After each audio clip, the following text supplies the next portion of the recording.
All right, guys, welcome to the Clocked Off pod. Today, we literally have someone clocking off. He just finished work and came over here. Did the MSEP with this guy for the second half of my experience, but he came and did it full time. Tamim, what's going on, man? Hey, guys. How you doing, bruh? Not a lot. Very well, thank you. How you been? Been pretty good. Like we were discussing, it's about 1 year, over 1 year post MSEP. So just ticking along at the moment. Yeah. Just sort of a bit of Groundhog Day, just going through the motions. That's what's up. Good stuff. So we're just gonna have a quick bev. Today's drink, the Suntories. Sponsored by Suntory. Sponsored. I forgot what they're called. Something zero. Strong zeros? I Nah. don't think so. I'm not sure. So have you had these before, bro? No, first time. I've only heard, mixed reviews about these things. Mixed reviews. Yeah. Well, what are the mixed reviews? In a good way, like people will say it's a very deceiving drink. Okay. They'll just pound through them, and next thing they know, they're on the ground. And Yeah. No, that's true, bro. Because these are, what are they? 1.6 per standard drink. It's crazy, and it tastes like Solo, doesn't it? Yeah, it's sweet, 6%. It's only got 122 calories. So if you're on a cart and you want to get smashed, 22. yeah, it's pretty good. Still doesn't beat a vodka and soda. Oh yeah, that's true. Yeah, minus calories. Yeah, or gin and tonic G&T. Yeah. So let's give these a crack, bro. Let's give it a crack. Alrighty. Cheers, Cheers, bro. man. Yeah, this just reminds me of It's just like a Solo. Yeah, it's sweet as. I can't taste any alcohol. No.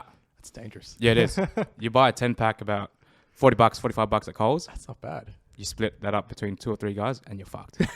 And then you continue to drink on even more, you're fucked. This reminds me of like dark alcohol, dark beer. Dark beer, and I haven't had dark beer. Oh yeah, I don't know if you'll like it. The thing is though, it's about 9 to 12%, but you can taste it. You can taste the alcohol volume, and you drink about 2 pints of those, and you're good for the night. Yeah, that'll get the job done. Where can you get that? You're better off going to a pub, because if you buy a 6-pack of that, you'll be paying upwards of $100. Probably not 100. I'm exaggerating, but pretty expensive. Yeah. Oh shit! I gotta try that. Yeah. The only thing I used to drink that was cheap grog was Little Fat Lambs. I've never had those, but once again, I've only heard stories about them. They're like this, but they taste so shit. Really? But they're really cheap. I was on them for a good year or so, and then just had enough. Like, just kept. I won't say blackout, but Times were tough. Times were rough. They tasted really bad. So these are good middle ground. They're sweet. They're pretty strong. They get the job done. Nice. So, nice. Look, the next time I'm going out, I'll probably grab some of these then, because you can't taste any alcohol. Yeah. Suntory better fucking sponsor me, bro. Yeah, you can buy this in a 4-pack or 10-pack. $22 for 4-pack. 20 to 22. Use my link in the description. Use my code, bro. No, this reminds me of when so actually my last memory with you, towards the end of EBSEP, we were doing our the presentations for, I forgot what unit. It was research one. Research one, yeah. Yeah. And then some of the was that on our last day? We did. No, it was the last. You're right. It was the research. Yeah, Yeah. we did research in the morning, the presentations, and then from 12 p.m. onwards, we just had like pizza coming in and just the staff coming in, and everyone just sort of let their hair down. Yeah. And we had a few drinks. Yeah, we're smashing down the furfies, and it was good, man, because I remember I was starting to get nervous heading to my presentation, and with like two furfies in deep, and I was like, getting a bit loose, like I'm feeling good. You didn't do the presentation at that point? Nah. Oh, so you're still... Oh, so you guys already... Yeah, I was already done. Oh, my you guys nerves were calm. celebrating. I was celebrating, yeah. No, I was calming my nerves down. Damn. So it worked out well. I can't remember. I think I did okay. Like I did all right. Nothing that made me go, fuck, I fucked it up. Yeah, I think I did okay for that one. So, well, it was a tough presentation because it was 4 minutes. Yeah. And you really have to power through and speed talk through everything. Yeah. And it's tough. You have to be really concise. And obviously you're in front of a crowd, which naturally just gets the nerves going. So it's a bit tough. Yeah. Yeah. What was your presentation about again? Mine was so I didn't do mine on rehab or anything at all. I chose a different topic. So I chose nutrition. I chose the basically I was promoting plant-based protein, Okay. and only because what's his name? Steve's, Fraser? the other one. Selig? The other Oh, Steve. Folks. Yes, Folks. yes. Yeah. So many Steves. Yeah, so many Steve's there. He basically said that you can pick any topic. And I was like, great, this is something I've wanted to research for such a long time, and there's a lot of misinformation out there. And what better way to go through the misinformation and do your assignment at the same time? Yeah. So I think I was the only one that did a clinical rehab topic, which I don't regret. Yeah. It was great. Yeah, it was awesome. Yeah. Do you still remember bits about that? Absolutely. Yeah. Okay. Absolutely. Fuck it. Let's do it. Give us a quick recap on that. What you researched and what you found out about plant-based. Is it plant-based protein? Plant-based protein. Yeah. So I'll start with the misinformation out there first. So a lot of individuals naturally think that vegetarians and vegans are protein deficient. They don't get enough protein in their diets, and you can't build muscle on a vegetarian, or I'll just say plant-based diet from now onwards.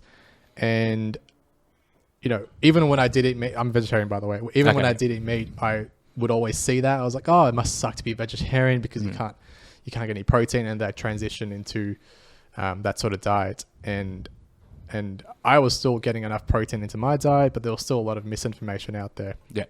So I did my research, and ultimately, just a quick summary, it really doesn't matter where your protein source is coming from, as long as you meet the protein requirement. So in terms of the grams a day.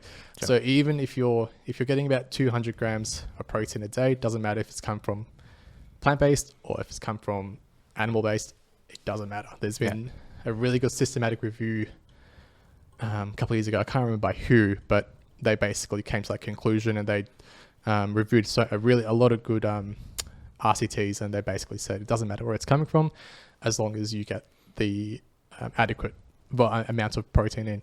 A few caveats though for vegetarians and vegans: if you do follow that diet or lifestyle, it's always good to get a bit extra into your diet. So if traditionally it's 1.2 to 1.8 grams of protein per kilo of body weight, that's recommended for individuals who want to put on size. If you're following a plant-based diet, it's always recommended to just eat a bit more. Okay, that's all it is. And obviously eat a varied diet. Have your soy proteins, your pea proteins. Try to be as diverse as possible with your protein sources. Yeah, is that just to sort of try to get like all the amino acid profiles and stuff like that? That's right. And that's another point of misinformation. So a lot of people will say vegetarian or plant-based proteins don't have all the amino acids, which is completely false. Okay. Yeah. Plant-based proteins have an amino acid profile. They have all the amino acids, but just in varying volumes. Okay. That's where the misinformation comes from. It's just varying volumes. Yeah. It's part of their structure to have all the amino acids. And particularly some plant-based proteins do lack leucine, which we know is a predominant amino acid for building muscle or for protein synthesis.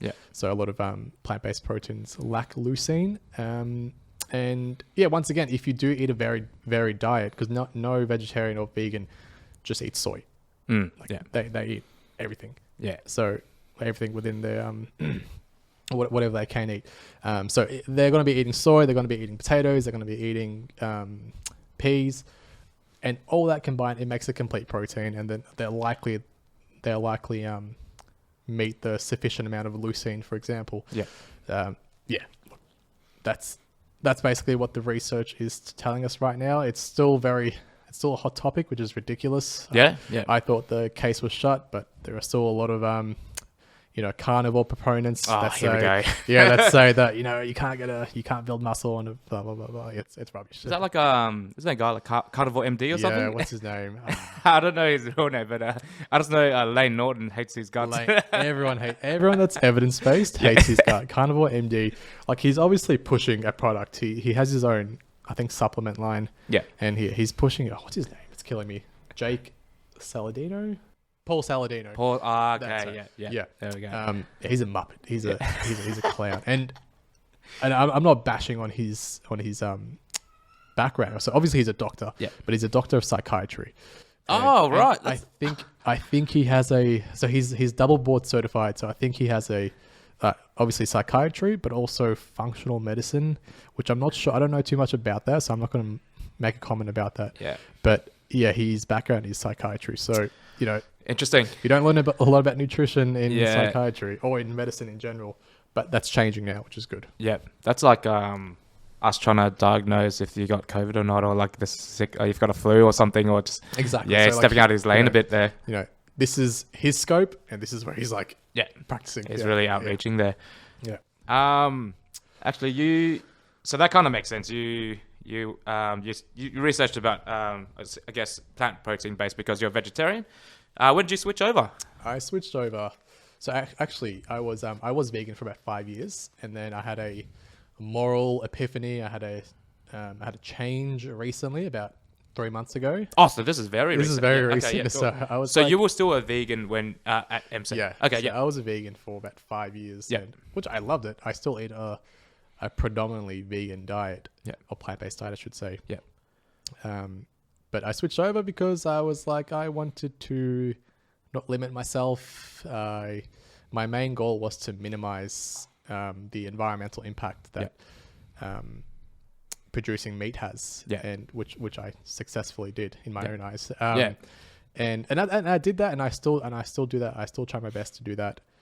But I thought to myself, if I'm out in a different country, I really want to try, this pasta or that has egg in it, or a pizza that has cheese on it. I wanted to try that. But where I can, I still try to minimize my environmental footprint. Yeah, no, that's cool, bro. I'll touch on something a bit later, but I do want to come back because it sounds like you have a lot of knowledge in this area. So, and I don't. So, what's a vegetarian, or what defines a vegetarian? Sure. What's a vegan? Stuff like that. What's plant-based? Is that So those are all valid questions. Yeah. So a vegan, or I'll start with a vegetarian, because a vegetarian is what most people know of. So a vegetarian diet consists of plant-based foods, but also additionally, it consists of eggs, cheese, and dairy products. Okay. Which is falls under cheese. So they can eat yogurt and cheese, like from dairy products, and eggs. That consists a vegetarian diet. Yeah. A plant-based diet is very similar to a vegetarian diet, but they minimize their consumption of eggs, cheese, or eggs and dairy products. So they minimize. They don't eliminate. They minimize. Okay. But it depends on who you're talking to. So some people will follow a plant-based diet and say they don't eat any eggs at all, or any dairy products at all.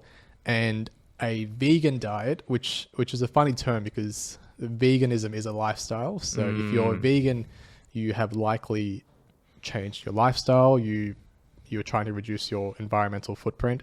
So a vegan diet consists of just plant-based foods, and you're not having anything that's derived from an animal or animal sources. So for example, a vegan won't eat jelly because jelly has gelatin in it, which is from beef, I think. Right.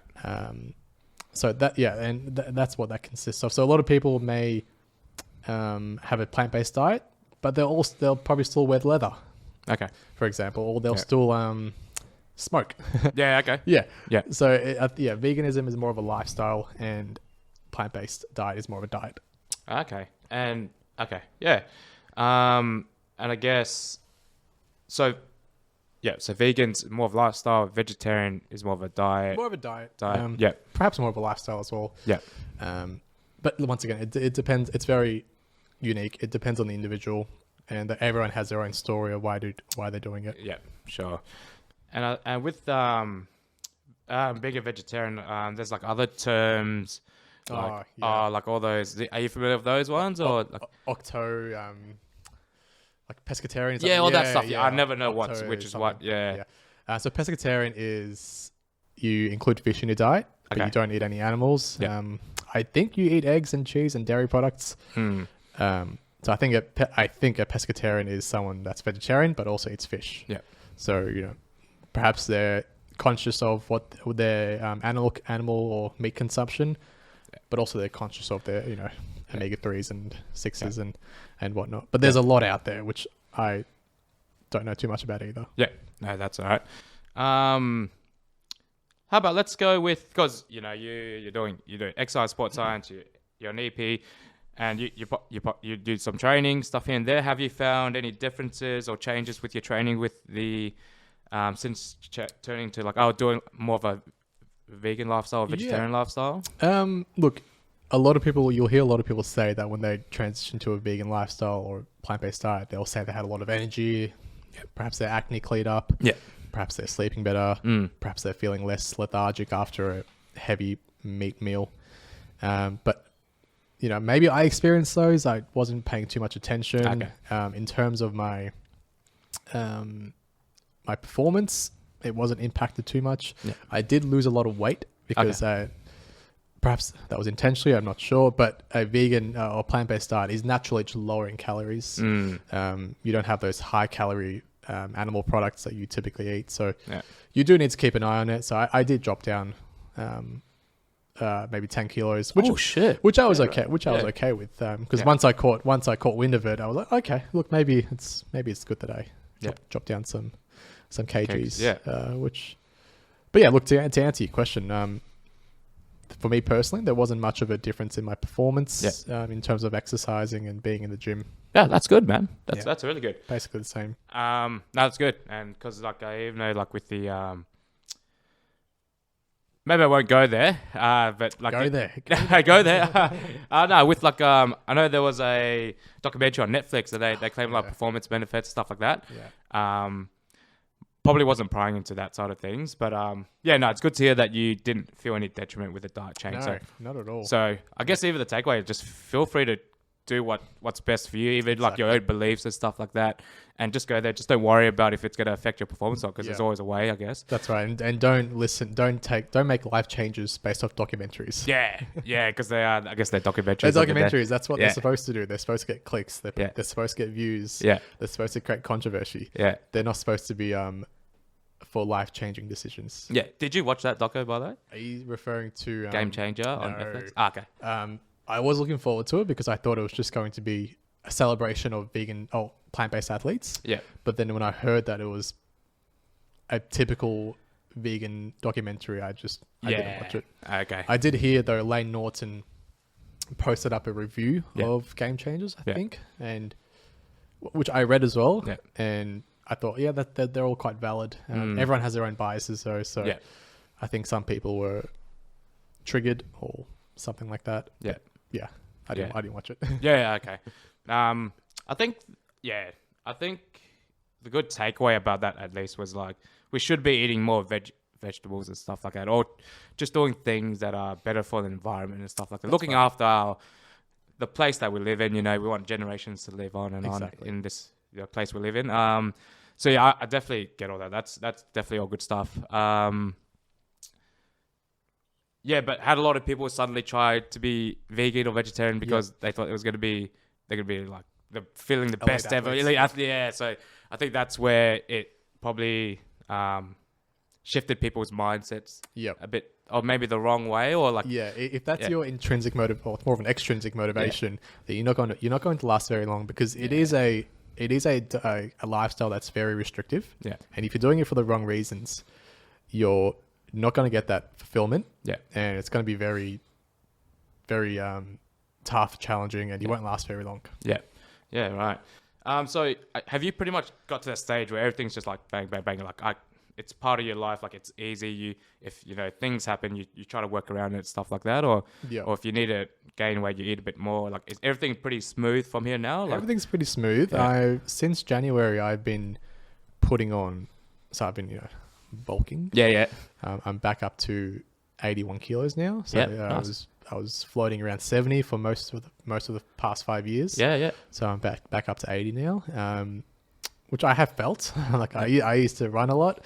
Okay. Not a lot, but I used to run a couple times a week. Yeah. And now when I do try to run, I feel it. It feels like I'm... The concrete's moving a bit. Yeah. It feels like I'm running in bricks. And cinder blocks. Yeah. But my goal was to just get a bit stronger, which has happened. And nice. I like it. It's nice lifting heavy weights. Yeah, nice. So is your training... So you did a lot of running before. now is it predominantly lifting? You're shifting Yeah. the tin now a bit more. Pretty much. Yeah. So now I'm doing more of a powerlifting style training without the Nice. intention of competing. Yeah. I think it's a fun way to do your strength training. So obviously I'm focusing on the 3 big lifts, doing my accessories here and there, and then just doing some bodybuilding style training for my single isolated movements. Yeah. And that's going really well. I'm employing a different strategy than I've recently done, because I've always dabbled in strength training, and it's always been you start off with 8 reps and you go to 6 reps next week, or 4 reps. Yeah. This time based off some research I've been reading, it's a small amount of research, but the researchers got these individuals to do weekly singles at 90%. Yeah. And they found that just one weekly single, 1 rep, increased 1 RM strength. Yeah. And I enjoy exercising at 90%. I'll do my lifts at 90% because it's fun. It's thrilling. It's exhilarating. Yeah. And so I've been doing that for the past 3-4 months. Nice. And it's been going really well. Deloading where I need to. Can get a bit tough sometimes when you're not primed on those days, and you need to lift quite heavy. As in like from work and stuff like that. Exactly. Yeah. And, just some days you just don't have it. Yeah. But no, it's going really well. I enjoy this style of training much more than your typical periodization training, where you do your 8 reps, 6 reps, 4 reps, 2 reps, then you peak, and then you repeat again with heavier weights. Yeah. Very classical model. Very classical model, which I think is a bit outdated, but there's nothing wrong with it. Yeah. Yeah, sure. No, that's good, man. I haven't been reading much articles recently. Hopefully no one hears that as an EP, but I think anecdotally, because maybe around Feb, I was working heaps, and I had a point where my training was really suffering. Like, I wasn't committed. Everyone says they're busy and stuff, so I'll just say I was busy. Yeah.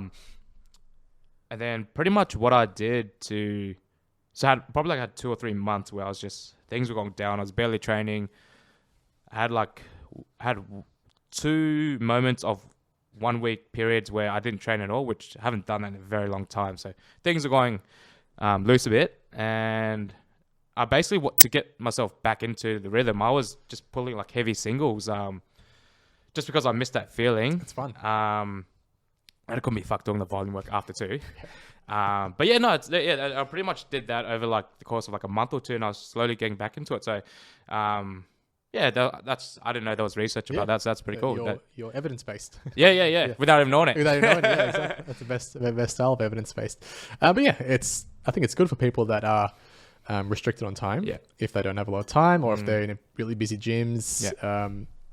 Not everyone can spend 2 hours in a gym or 5 days a week in a gym. Yeah.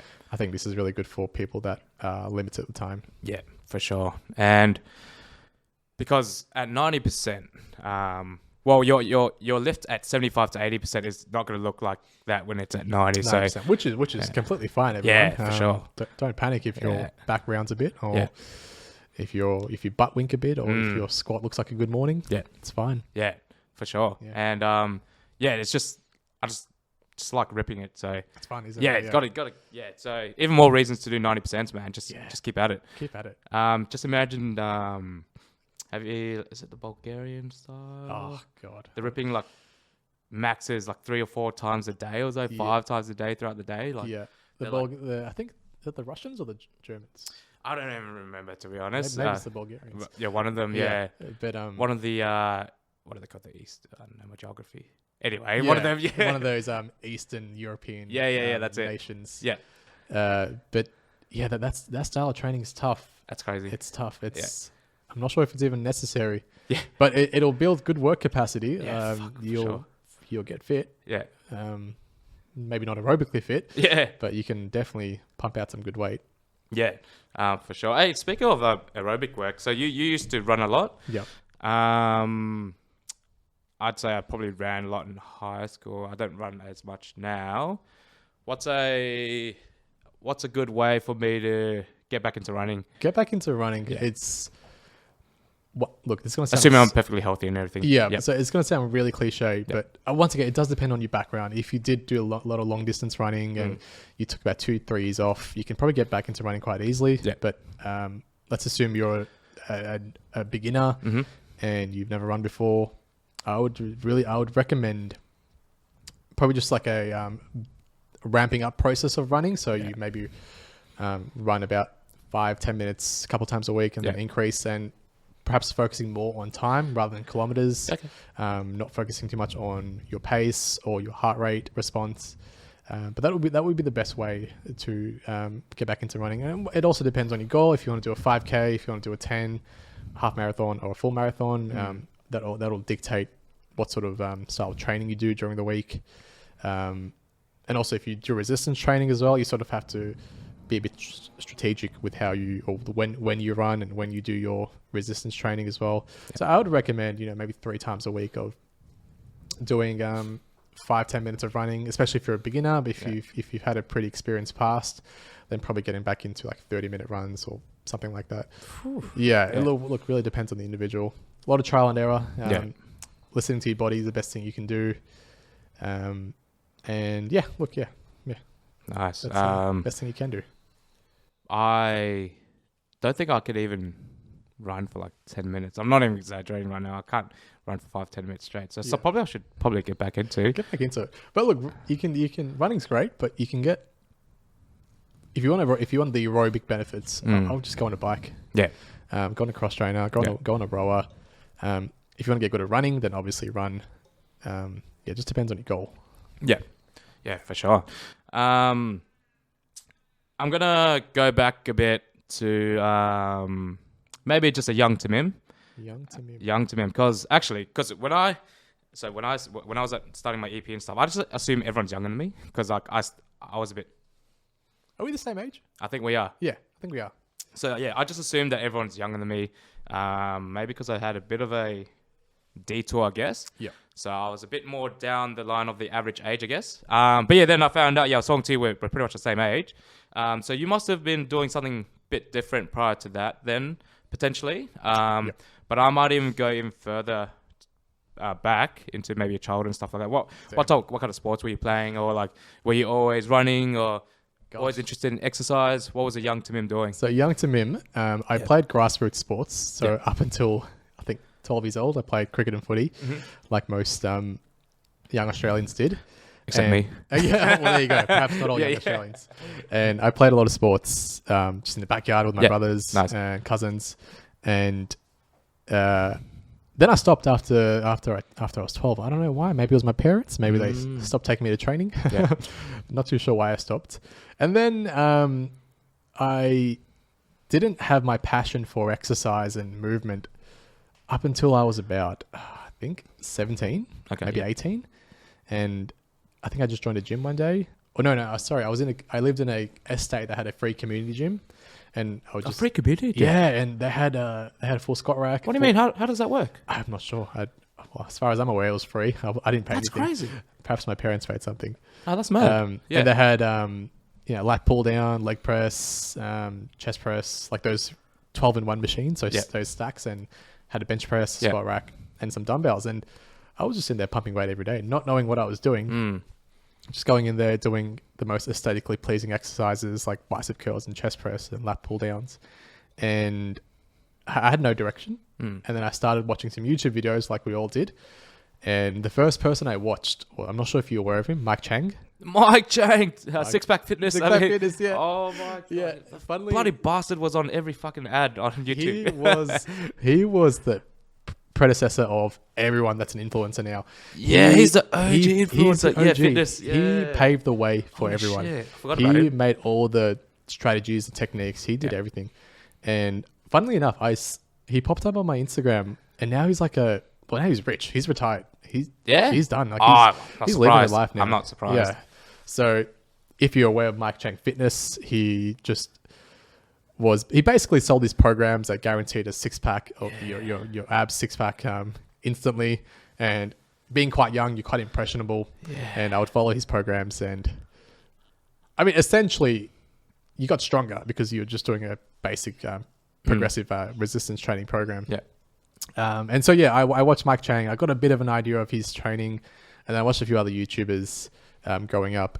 And then I was sort of a bit directionless because I finished year 12. I did 1 year of his youth work, sport recreation bachelor's, which I just did because that was offered to me. And that's not something I wanted to do. Then I stopped going to uni. I deferred. I worked for about a year and a half, maybe 2 years after that. And I worked at Woolies full time. Yeah. So that traumatized me.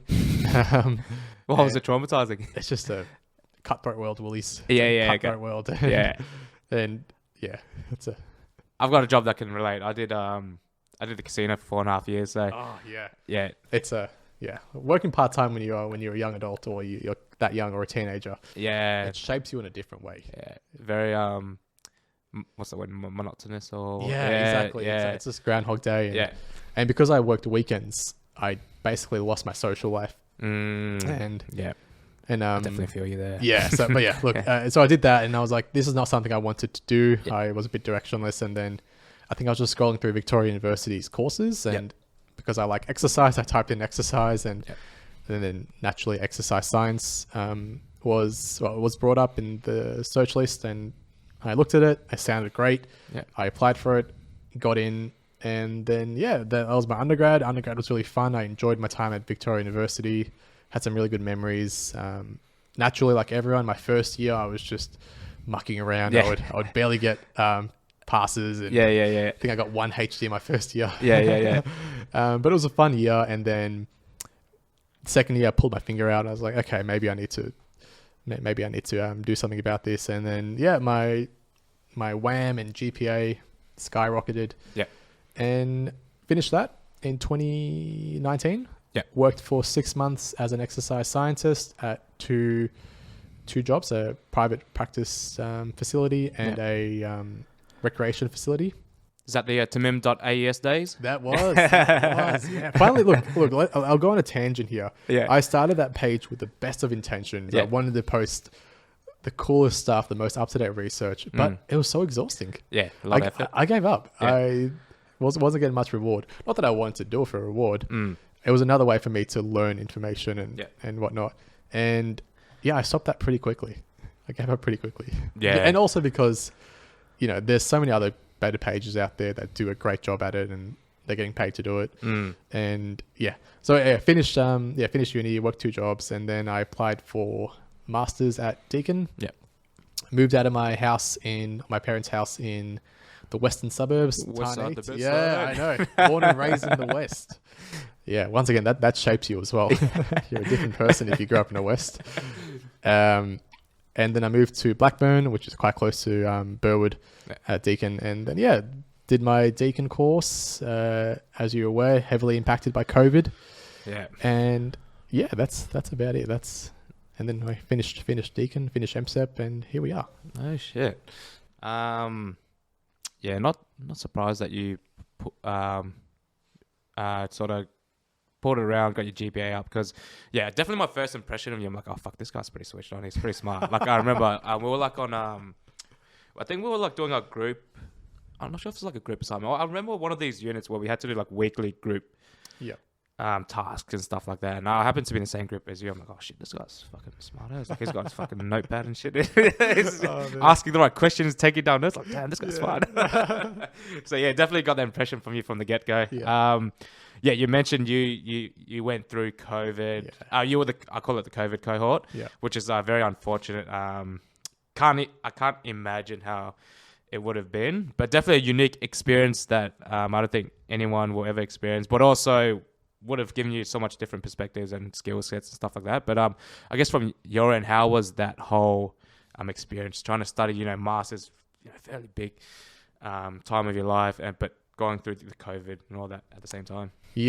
So like you said, really unique experience that probably won't happen again. I hope not. We started our MSEP, I think the first 2 weeks we were in person, and then we just got locked down. Everyone got sent home, and it was a new experience for everyone, including the teachers. So, the first maybe month was a bit rusty. The teachers didn't know how to present full-time online, which I understand. Obviously, there's a massive not hands-on, but face-to-face component of MSEP. You need to be there in person to really understand what you're learning, especially for some units like cardio. You really need to be there in person. And look, it wasn't easy learning everything online. It was quite tough staring at a computer screen 8 hours a day, trying to be switched on and trying to absorb everything that's being presented to you. What I learned, what did I learn? Probably learned a lot of self-management strategies, how to learn myself, because the teachers could only do so much from the other side of the screen. Yeah. They can only present so much information in different styles. Obviously, we all learn differently. We're all different styles of learners. So I really found out what's the best way I learn. I really took it upon myself to, if there's a topic I didn't understand, I would pursue that topic and learn it myself. But yeah, look, unique experience. Hope I don't have to do it again. Yeah. Hope no one else has to do it again. Would I be different if I was face-to-face, or would I be a different clinician? Probably not. I think I'll still be the same clinician. Yeah, look, that's the best way to summarize it, I think. Yeah, no, that's because even just because I did that part-time, so couldn't imagine how you guys were feeling and stuff like that. And you could definitely feel like I guess the stress or anxiety, maybe not everyone, but just as a whole, like the general feelings of stress, anxiety, and that's for good reason. Like, it's just such a new, different experience. Like, exactly. No one was prepared for that. No. Sure, no one was expecting to go do a master's and suddenly do it all online. Like, so how did they do, like, how did they make up for all the practical? Did they do like a master practical class or something? Yeah, so towards the end of each unit, depending on what the current guidelines was from the government, they did a 1 or 2 day intensive workshop. Intensive, where, that's a better word. Yeah, where you go into uni for, get there at 9 or 8 a.m. and leave around 5 p.m. and you just go through, for example, for our musculoskeletal unit, you'll go through all the special tests, you'll go through all the postural assessments and perhaps some exercise prescription, and basically you just practice your hands-on skills on other clinicians or on other people, because a lot of individuals, a lot of students didn't have that luxury to be able to practice on someone else. So I think that was quite good. That was basically it. It wasn't enough. Those 2 day intensive workshops were great, but it's so much information to jam pack in. Yeah, a lot. Yeah. If we were doing it like weekly, so imagine just everything in 2 days. That's But look, hectic. one benefit of being online is every test was open book. So, So Control or Command T, and you change I think Command T or whatever it is. So you change it to the other tab, and basically every test was online, open book, and I'm sure the teachers realized pretty quickly that was the case when all the average scores and results skyrocketed up to 90 or 80%. The smartest cohort. Yeah, the smartest cohort. Yeah. That's good stuff. So you went through your studies. Pretty unique experience. Yeah. Actually, Where did you go for placement? My first placement, I won't say where because I don't want to talk rubbish about this placement. They tried their best. So my first placement was in a private practice place, and it was just before stage 4 lockdowns. So I think that was our harshest lockdown, where basically you could only go out for specific reasons. And I don't think this place was equipped for having a student during those types of lockdowns, which is fair enough. That not something they're prepared for. So my first placement was heavily impacted, and I got a bit out of it. I got a good idea of what private practice looks like for an EP. But in terms of clinical practice, perhaps I didn't get too much out of it. And my supervisor was well aware of this. He tried his best, and I really appreciate what he did. But yeah, look, not out of anyone's control. You can't do too much about that. Yeah. So that was my first one. My second one was at Northern Health in Craigieburn. That was an outpatient facility. So I worked with a lot of who did I work with? A lot of cancer. A lot of a bit of musk. and a lot of cardio. So yeah. they had a lot of cardio there, and that was great. That was a good idea. It's a good way to see how outpatient works, or see how a hospital works. That was a good way of seeing that. That was pretty good. That was about 8 weeks. Any bad things from that placement? No, not really. Yeah. I was quite happy with it. All ticks. Yeah, all ticks. Yeah. And then my last one was at our what do you call it? DSEC? Yeah. Oh yeah. Deacon Clinical Exercise Center. Yeah, sure. And look, very lucky that worked out that way, because as soon as I finished my placement at DSEC, I was straight into OSCE prep. So you did at the very end. Yeah, so I right. felt really comfortable in the clinic. I knew where everything was. I was really prepared for the OSCEs. And yeah, I think if I didn't do my last placement at DSEC and I did it somewhere else and then go into OSCE prep, I think I would be a bit of a whirlwind. I wouldn't know what to do, where to go. And so I do feel sorry for students like yourself that didn't have DSEC as their last placement. And yes, it's a foreign environment, and you're supposed to perform your best in there. It's a bit tough sometimes. Yeah.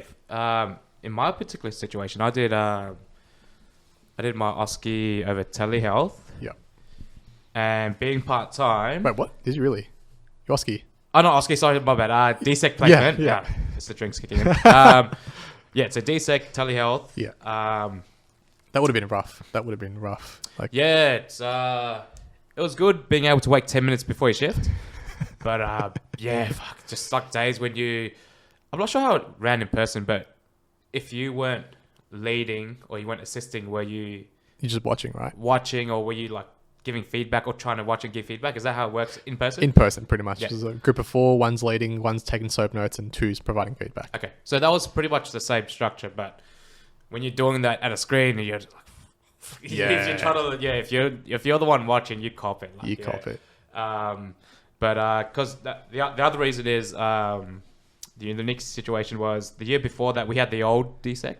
Yep. So that was a completely new environment. So just try to pick up everything. But everything went well. So that's all. There. We made it. We graduated. We finished. Yeah, that's it. Now, what was your OSCE prep strategy? My prep strategy was heavily involved with my peers. So we did a lot of case studies. And nice. Very good. I think we did about 3 or 4 Zoom sessions a week.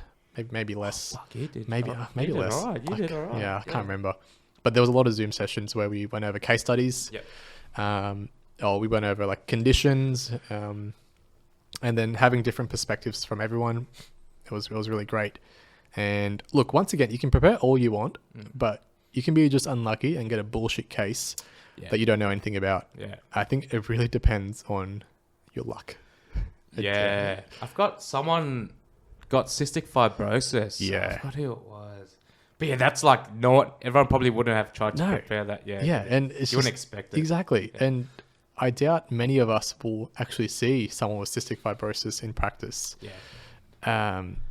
But look, once again, it really comes down to luck and nerves as well. You know, what you'll do 100 times in placement with no problems, you may just accidentally forget in the OSCE purely due to the environment and due to nerves, which is so unlucky. But they give you a second attempt, which is great, but it doesn't feel great. Yeah. It adds a bit more pressure, I guess. That's right. Happens, but I'm sure everyone passed and did well. Exactly. What did you get? What was your case? I got, once again, very lucky with my case. I got a older adult with prostate cancer, had just finished his radiotherapy, was feeling quite weak, falls risk. That's all. Okay. Yeah. But basically what I work with now. Yeah. Okay, cool. Yeah. So it prepared you really well that day. Yeah. I got very lucky with that case, and thanking the stars. Yeah. You're pretty confident with metabolic and all of that cancer type conditions, cancer conditions, or? Look, if it was a difficult cancer condition, like perhaps a breast cancer with like certain contraindications with their arms or their PICC lines or whatever they're called, I perhaps would have been a bit hesitant. But whatever I got, I would have just played it safe and make sure that I don't kill them. And that's it. Yeah, that's what you got to do. Yeah, fucking all worked out. Exactly, all worked out. Because what I do, I got what did you get? So my strategy before that was to prepare everything other than Musk. Oh, because you're pretty comfortable with Musk? Compared to the other subjects, yeah. Really wanted to focus on cardio because it was like almost 2 years since I went back to cardio. Yeah. So I put all my attention there, and neuro. I put my attention on neuro. Oh God, neuro. I forgot about neuro. Metabolic. It's a bit like you can sort of get away with, like you can. Yeah, I don't think you need to. I guess you get just a bit more comfortable with metabolic. Yep. So yeah, all my attention went to there, and I suddenly got an ACL tear. I forgot. Really? I got ACL. Jeez, like acute? I think it was like just after, like maybe a few weeks post. I forgot. Damn. And well, I did my assignment on ACL, but I did one section of it. Yeah. I think I did more than proprioception side of things. Basically, I was just fucking winging the shit out of it. I didn't know what I was doing. I was fucking... Hey, but then he called me back, so it worked. So No, oh man, imagine being called back, getting that email. Oh, jeez. Yeah. Awful. And I think I was trying to... Because I had Nat as well. Oh, yeah, so makes sense. She's Musk heavy. Yeah. Oh, yeah, true. Yeah, that does make sense. Yeah. So I was trying to, like... I was trying to get the ticks from her. So I was trying to, like, definitely... Make sure you use, like, the right language, how she would do it. Yeah. Yeah, because I probably would have been a lazy ass, like, one draw. That's it. Now you're good. Squat forever. You're done. Exactly, yeah. Far out. So, yeah, we pretty much graduated last year. We did, yeah. Graduated last year. You got into a role, which I think you're still working. Still working there. I got into a role pretty quickly. Actually, I got into that role while I was still at placement at DSEC because I was applying for roles pretty quickly because I wanted to jump straight into work straight away. I knew you were switched on, guy. I mean, should I waited? I'm not sure. I don't know if I should have waited and taken like 6 months off and go traveling. Yeah. I don't think we could anyway back then. Yeah. So I got into a role pretty quickly. I am a community EP, doing home visits full time, working with older adults from 65 years upwards to 100. Yeah, sure. So I go into their homes and we do assessments. I do a full strength, balance, mobility, sometimes aerobic assessment. And depending on how much funding they have, I can see them twice weekly, once weekly, fortnightly, monthly, every 6 weeks, depending on my clinical decision. And I work in the Bayside area, so I see clients from Hawthorne, for our Victorian listeners, upwards, down to Chelsea. Yeah. It's a pretty big area. The money area. Yeah. I see a lot of clients in Brighton. Yeah. So, and they're all old, obviously, and they're all from a ethnic background. So I do see a lot of Italians, a lot of Greeks, which obviously makes sense. So it's a bit difficult working with those sort of populations because English isn't their first language, and when you try to convey pain signs to them, or you're trying to convey do your exercises, it's always challenging. So that's what I do now full time. It's great. It's going good. I'm the only EP in my team, and there's 6 EPs in whole of Victoria. Yeah. So it's a growing field for EPs. EPs have they should have a pretty strong hold on community because it just makes sense for exercise rehab to be a massive role in community, especially with the population we work with. So I hope we see a massive boom in EPs in the community roles. Yeah, for sure. Especially because, look, you don't even have to know the science or read the literature about exercise. Everyone just knows exercise is good for you, and everyone. And it's such a cost-effective method for the government to not just to prevent a lot of these things happening. Because once they're suffering, it just costs a lot more on them, but also the government system. So that's right. So I hope definitely a bright future there. Yep. What defines a community EP? What funding sources? Yeah. So what makes it different compared to, I guess, like a private practice EP, for example?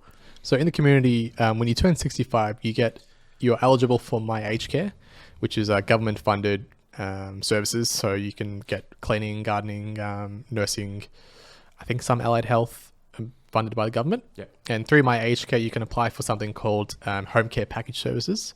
And through your home care package services, you can get more funding. So there's 4 levels: 1, 2, 3, 4. Level 1, it's about $8,000 of funding a year, and upwards to level 4, where you get about $40,000 a year. I can't remember the exact details. I could be very wrong. And these levels are given to you based off an assessment by the case manager or the assessor, and it's based off who you live with, how you live, your conditions, your background, your health literacy. A lot goes into it, which is not my field or my area. And based off that, if I see a client with a level 4 package, I have a lot of flexibility with them. I can see them twice weekly. Yeah. Okay. I can see them 3 times weekly. I see some clients 3 times a week. And obviously they have a higher need for rehab or exercise therapy.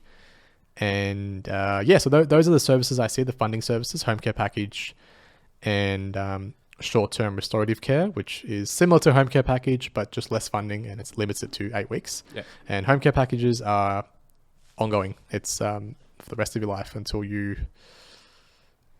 pass away. Yeah. Okay. Yeah. So those are the funding streams I work through. NDIS is a possible funding stream, but it's just we're working on it. It's very slow at the moment, but hopefully we get some NDIS referrals soon.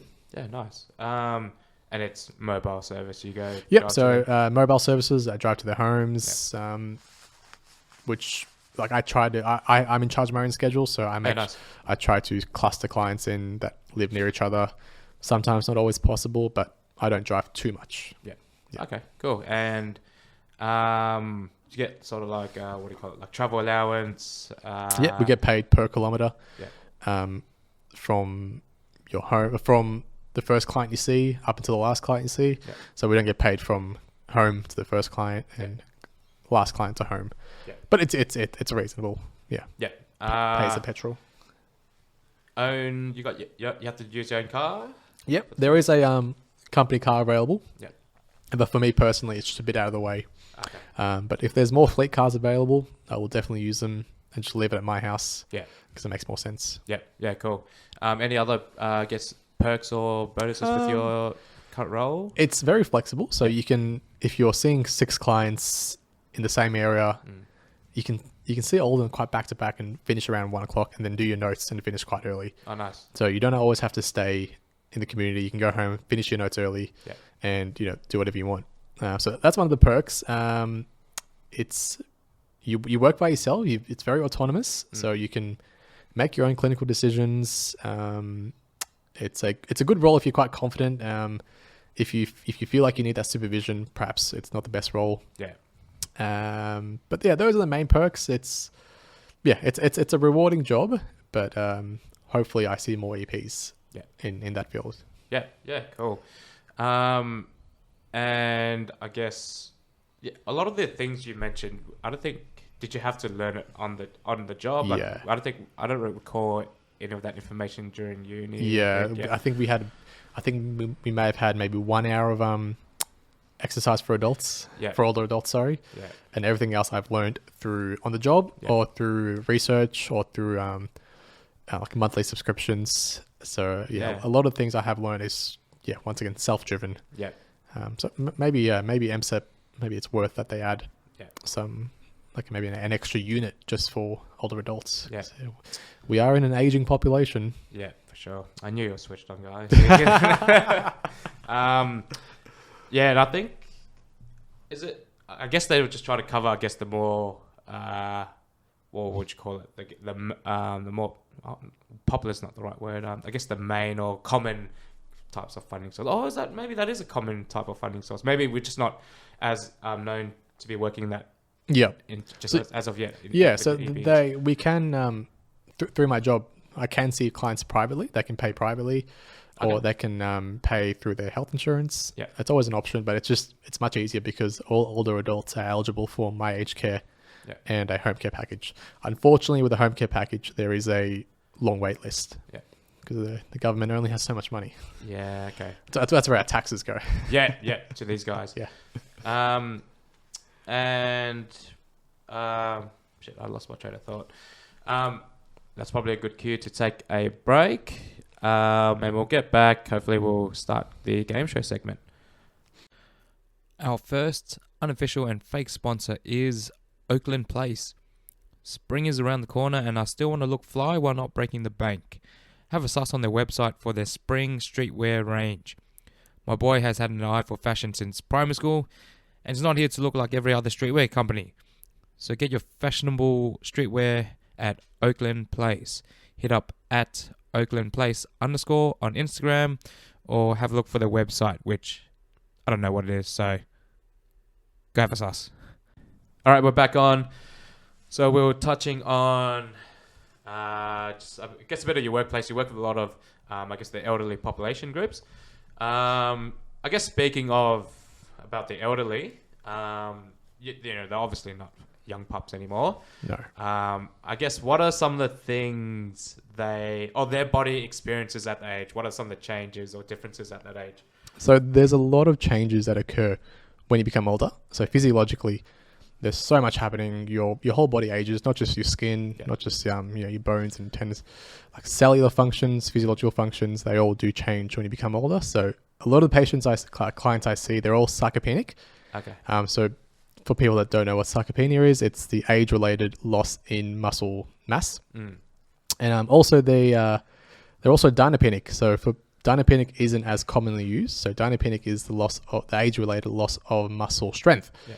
So they can exist individually, but they're commonly together. So to diagnose someone with sarcopenia, gold standard is a DEXA scan, but you can do it clinically by measuring their like calf circumference or something like that, and performing physical tests. So like grip strength, 5 times sit to stand, timed up and go, 3-minute walk test. They're all really great, great tests, and they're all validated as well.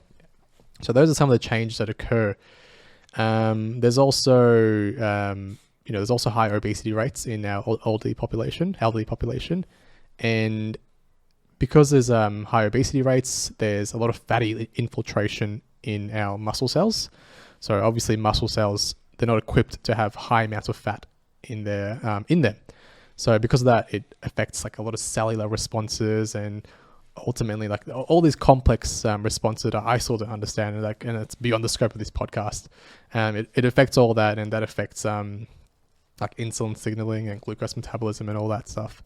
Another important thing that occurs when you get older, there's a shift in fiber types. So there's a shift to type 1 fiber. The first types of fiber that atrophy are the type 2 fibers. So obviously the explosive, the power producing fibers, they're the first ones to atrophy.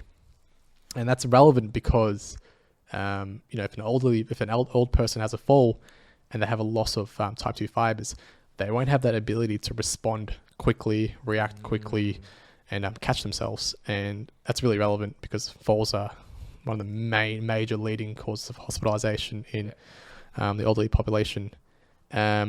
Exercise, fortunately, can prevent this. So power specific training is starting to get a bit of research, but it's very small.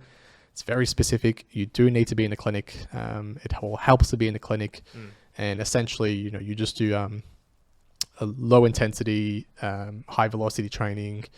You can get them on a leg press, get them to press like maybe 40% of their body weight, and just do it quickly and do it fast, and vice versa, like on a chest press or a lat pull down. That's all really relevant. What else occurs? There's also not quite relevant to us, but there's also a change in mitochondrial function and volume. And, we all know the whole saying of mitochondria as a powerhouse of the cell, but it plays such a huge role in so many cellular responses that are quite complex. And when we get older, there's a reduction in mitochondrial volume and mitochondrial size as well. And that affects basically how our bodies or how our cells regulate homeostasis. Fortunately, once again, exercise has been shown to increase or preserve mitochondrial function, especially volume. So specifically endurance training, high volume endurance training can preserve mitochondrial function and mitochondrial size. What else? Well, because there's a loss of muscle mass in our bodies, in our elderly population, there is a impairment in glucose metabolism. Because our muscles are our main glucose regulators, there's an impairment in glucose metabolism, possibly leading to type 2 diabetes. And type 2 diabetes is a gateway disease that can lead to like heart failure and whatnot. What else? I think I've written a few more things. Of course, another important one is there's a reduction in protein synthesis, and there's also a misbalance of protein synthesis and protein breakdown. So there's an increase in protein breakdown and a reduction in protein synthesis, which obviously leads to a loss of muscle mass. And a good way to combat this is increasing protein intake for older adults. So I think traditionally it's recommended 0.8 grams per kilo body weight for older adults, but now it's recommended they should at least have like 1.2, upwards of 1.2 grams per kilo body weight of protein.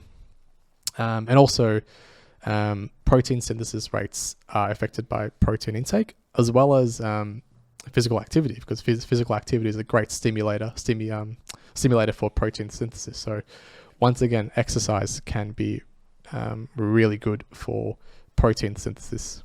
Yeah. I think those are there's so much more for the aging population, that the changes that occur, but a lot of these can be either maintained or prevented through exercise. Yeah, just even more reason to be exercising just throughout the lifespan. Yeah. Because you're never too old or too young to exercise, can get going straight away. Absolutely. And there's a lot of apprehension and reluctancy in older adults to exercise because they think that, it's no point, it's too late, it's not safe. And I think that's where EPs really have a vital role to play in. Even if it's at home or if it's in a clinic, they can do all these testings, blood pressure response, heart rate response, if necessary, an ECG response. And yeah, like they can be shown visually that exercise is very safe for them, and they can be sent home with a home program that can literally like save them so much time and so much effort. Yeah, nice. So you're telling me the oldies can do trap bar jumps? Absolutely. Unless it's contraindicated, then don't do trap. It's not medical information, anyone. I think you got an idea going on there. You should do strength and conditioning for the oldies. I would love to. Actually, that reminds me. Did you see something on the news about a gym made for the oldies? I did see that. Is that a Sydney thing or New South Wales? I'm not sure, but it should be statewide, nationwide, because it's such a good incentive. Because especially female older women, older adults, they are quite intimidated by the gym and perhaps not sure what to do. So if they have a gym specific for elderly population, I think that'd be so good and such a good incentive, and hopefully it's free. Yeah, you would hope so. Yeah, and especially with like the packages or the access to some that's right packages. Yeah, and like hopefully there's trained professionals in there, EPs, perhaps physios as well. Yeah, whoever's there, the relevant profession. Yeah, or EPs. I think we're onto something. Might have to have a bit of chat later for business opportunity. Business venture later on, I think. I think we're onto something, mate. I think so. So I'm gonna. So you've been working in this space for how long now? It's been 14 months now. Oh shit, you've been working for quite some time. Yeah. What the hell? 14 months? What is it? August? Maybe 13 months. No, actually, that's probably right, because my registration took ages. Oh god! Speaking of registration, got to get those bloody CPD points. Oh yeah. Last year I literally read 5 articles to make up for it. Yeah, because we only had to do like 10 points or something like I that. read 5, yeah. And I submitted them late too, so they told me I could backdate it. So nice. For those out there, you can backdate, so don't stress out. Nice. In terms of CPD points, what are you doing to keep yourself updated with the latest evidence or upskilling? What are some things you're doing at the moment? So I read weekly papers. I find them online, read them online, and I find them either through social media, people that post papers, I read them. Also, I do monthly subscriptions, so I subscribe to these services that will basically summarize and easily digest papers into like 5-minute reads, and it's all relevant stuff to what I do. So I'll do that, and also podcasts. I listen to a lot of podcasts that will not always relevant to what I do with the podcast, but they're just great to be informed and stay ahead of the game, really. Yeah. And do you listen to the Clocked Off podcast as well? Or? Religiously. Yeah, nice. I've listened to about each episode 100 times. Yeah, nice. Or 2 of episodes. So good on you. Yeah, I knew you switched on. Yeah, good stuff, mate. In terms of CPD, in terms of CPD, I refer back to our governing body website and see if there's anything on there. Yeah. I think it was there's one coming up about how to use isometric training for hypertension. Okay, nice. I think I'll need to look into that. Cause That's interesting. Yeah, because like every old person has high blood pressure. Yeah, sure. So I think that'd be a really relevant one. Yeah, that's cool. For like the new grads, I'm gonna go back a bit here. What's CPD? How many do we need for an EP, maybe specifically, or maybe in for exercise scientists, because you were registered as one for quite some time. So what are the requirements for ES and EP? So for ES, good question about ES. I'm not too sure how much you need for ES for CPD, but for EPs you need 20 points per year, and you can accumulate that through workshops, like 1 or 2 day workshops or online workshops that are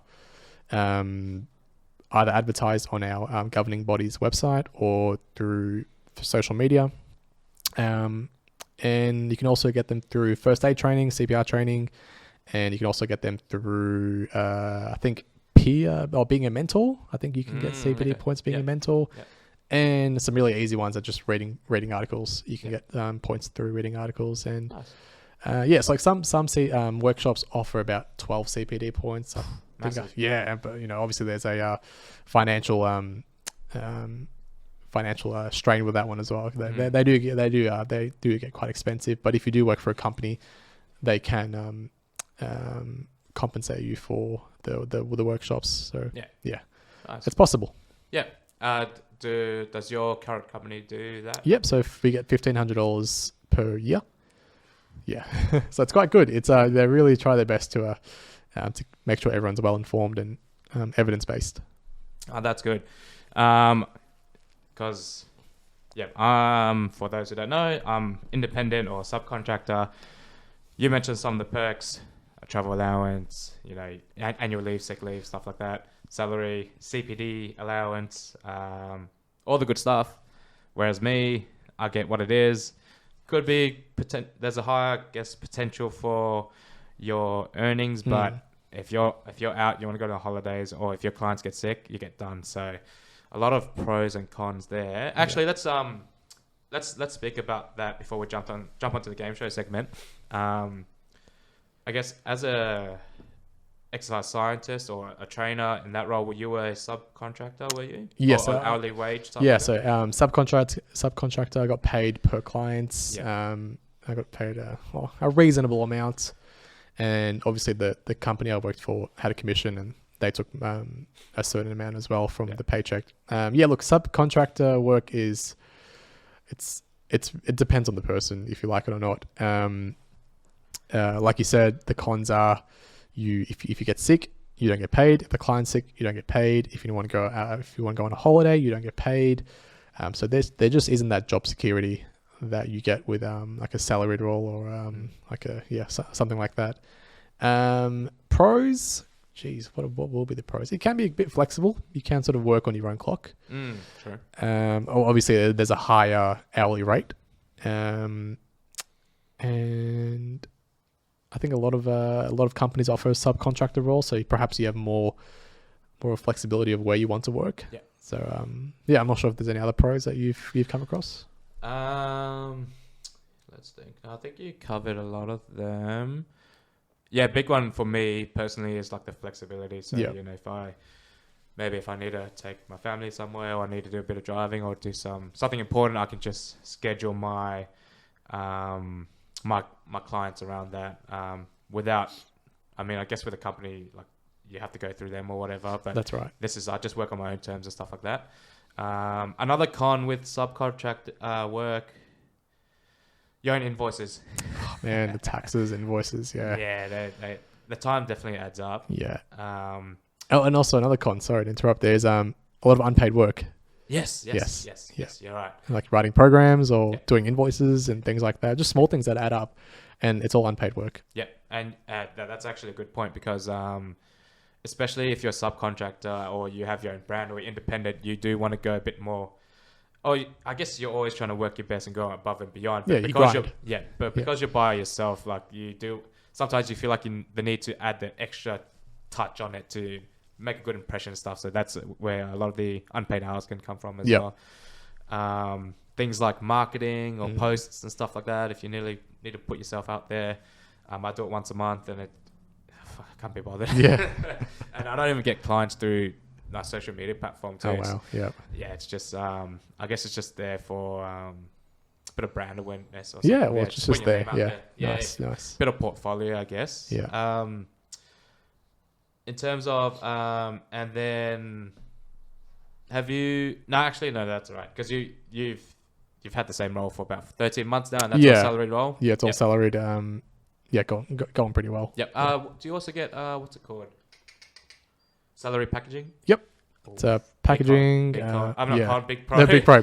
Yeah. So that gives you a lot of flexibility if you want to pay less tax and obviously take less home, but you just pay less tax. You get some good pros with this sort of work. Yeah. And that usually ties in with a lot of the like I guess government-based or community-based roles with salary packaging. Is that right? A lot of those roles do have salary packaging options, which I think should be normalized with all roles. No, that's cool. And even for those who want to get a car, you could do something called like novated leasing. Yep. I think it's a bit cheaper than if you were to get like a finance through like another company. So that's another potential pro as Absolutely. well. But I'm not your. It's not any financial advice. So Yeah, take it of as what course. it is. I don't think there's any other pros and cons I can think of. Anything else For subcontract work? For either. That we haven't mentioned already. Look, if you don't like driving, then probably community work is not the best thing for you. Because while I did say I'm not driving a lot, like that's relative to what I'm speaking, but you do have to drive a fair bit. So if you don't like driving, don't do a community role.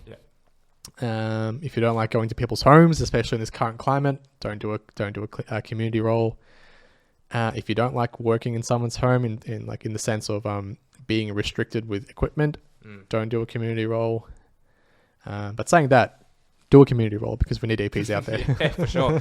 Get more EPs on the road. Absolutely. Actually, you did remind me. So right now I'm driving. I bought a car. It's a Golf GDI. Probably not the best car to be driving around doing community. Or I do mobile NDIS work. Yeah. The Ks clock up really quickly, so definitely recommend investing in a car, like a second car. Yeah, like a really fuel efficient car. Fuel efficient, cheaper. Sort of like your daily. Like you're happy to clock Ks on that car. Yeah, because right now, I'm just racking it up real quick. It does petrol prices are fucking through the roof. Ridiculous. But yeah, that's probably another thing I would have done differently. Maybe if especially now that I'm potentially heading to doing that more full time, that's probably something I will be looking into. So I definitely recommend doing that if you have how would I say it?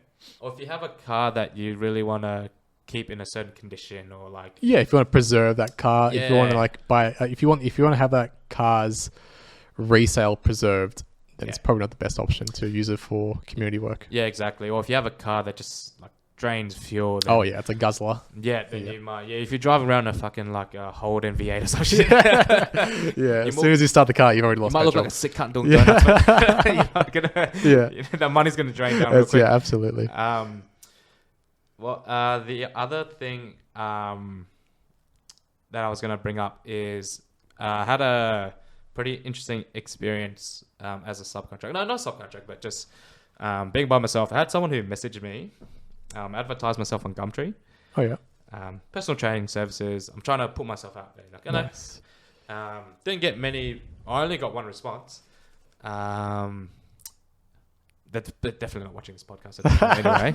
But it was interesting. It was like, hey, I got a. So they basically sent me a very lengthy text. Yep. Which I do believe they copy and pasted because they don't want to.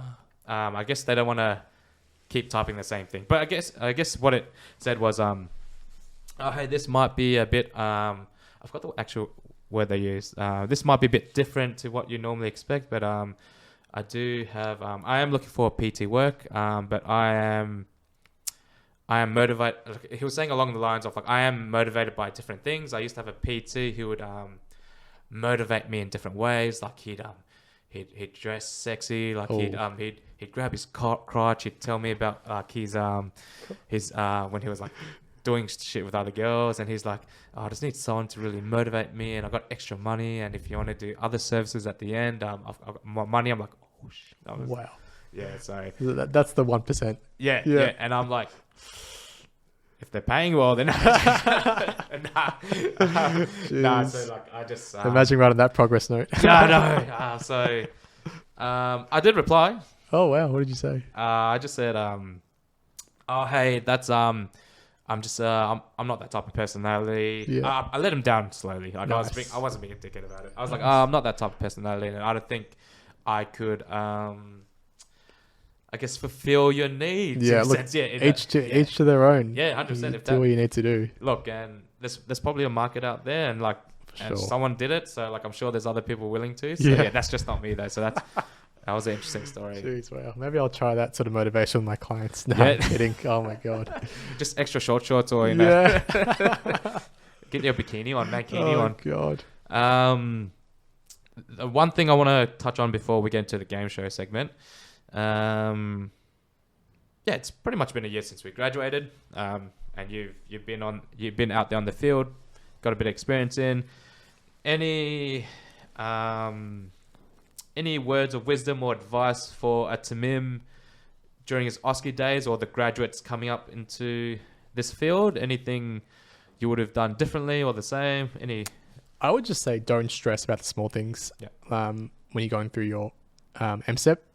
If you don't understand, what ejection fraction is, don't worry about that. Yeah.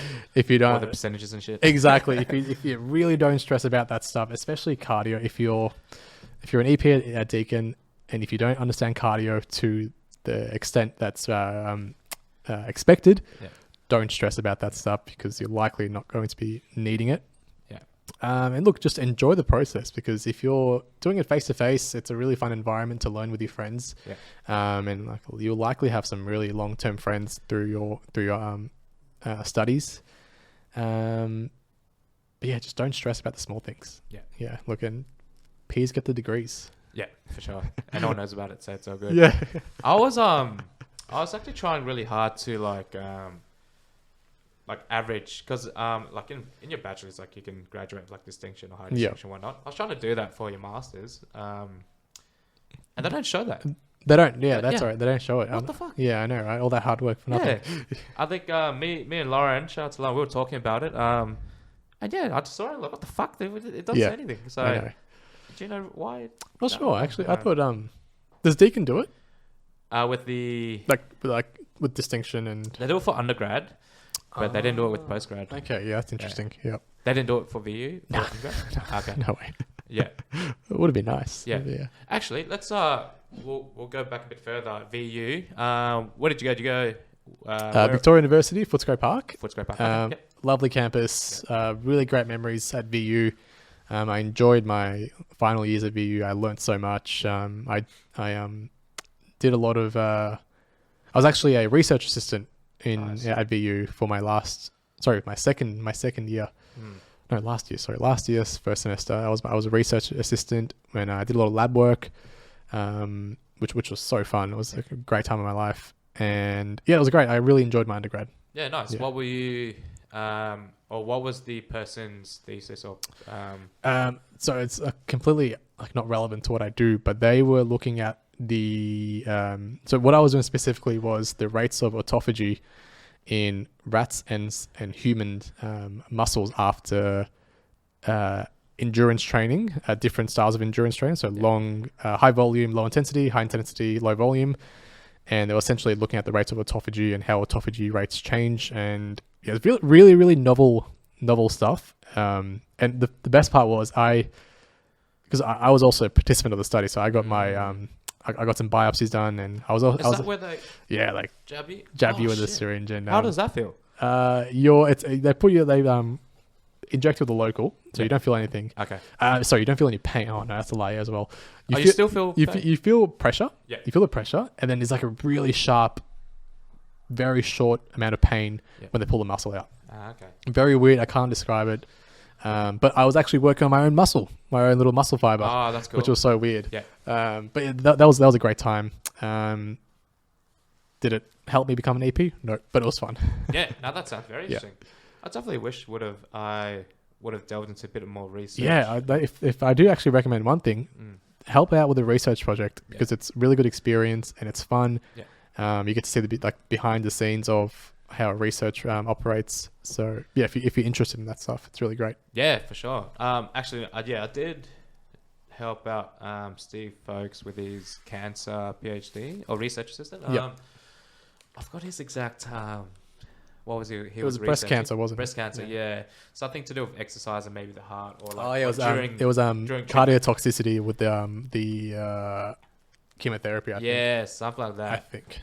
Yeah, could be wrong, but yeah, like it's a great opportunity and it looks great on the resume. And if you get publication, it looks even better. 100%. So I think I did that maybe early on, or my first half of MSEP. Nice. And then I just happened to get an AHA job, so then I had to stop doing that, unfortunately. But I think what I would definitely recommend for undergrads or even students from EP is to study probably, like, it's good to have jobs like Woolies or the casino like I worked in, because they help pay the bills and stuff like that, and they pay pretty well, I guess.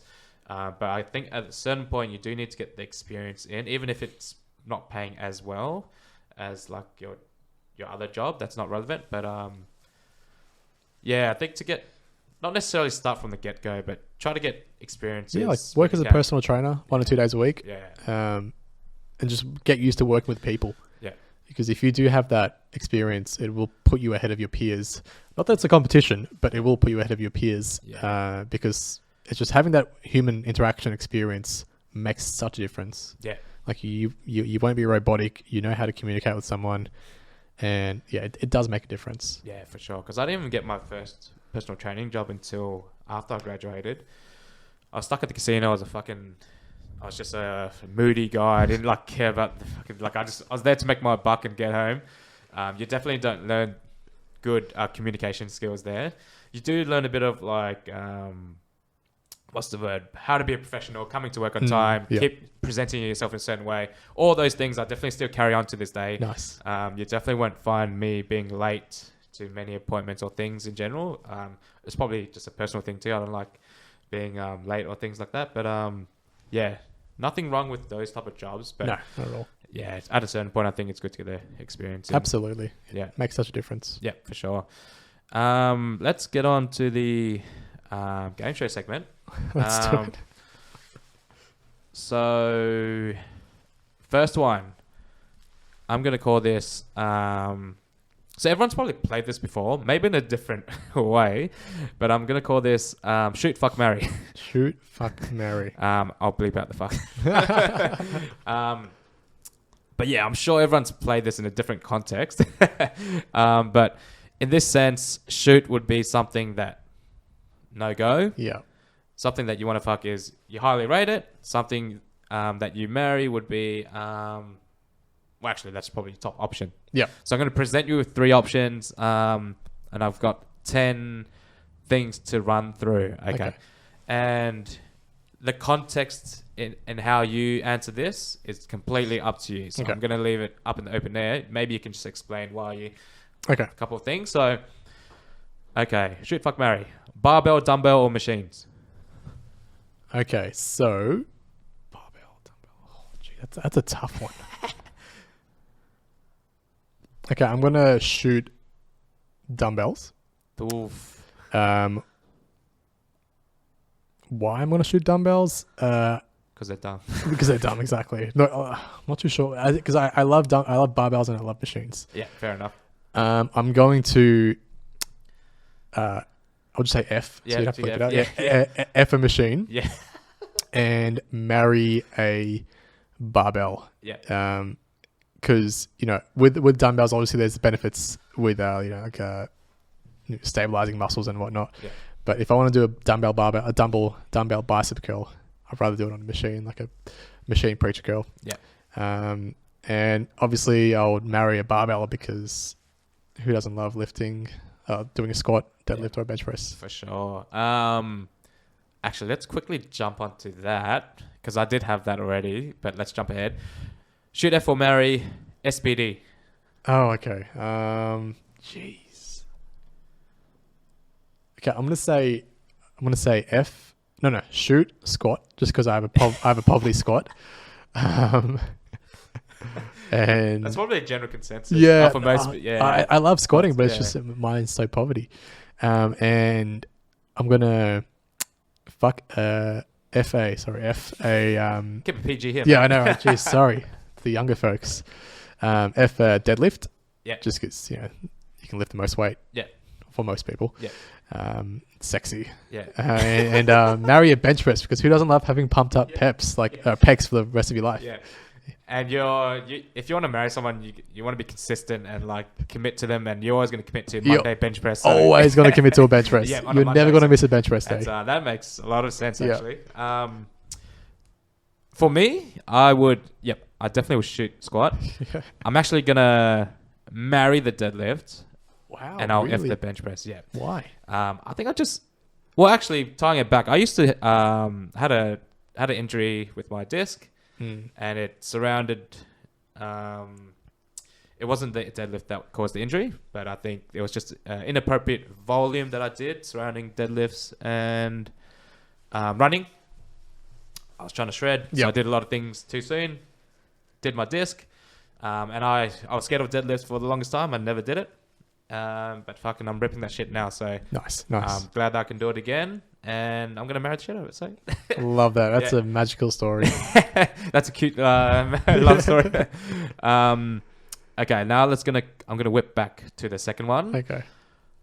I kind of just put this out there because I didn't quite know the sports you're into. But anyway, basketball, soccer, or football for the English people out there, and footy.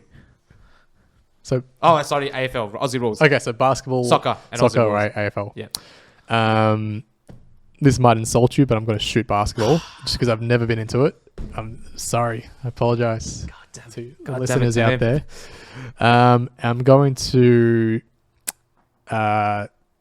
F soccer. Yeah. Just because. Why not? Yeah. And I'll marry football just because that's the most. That's the one I'm most familiar with. Yeah.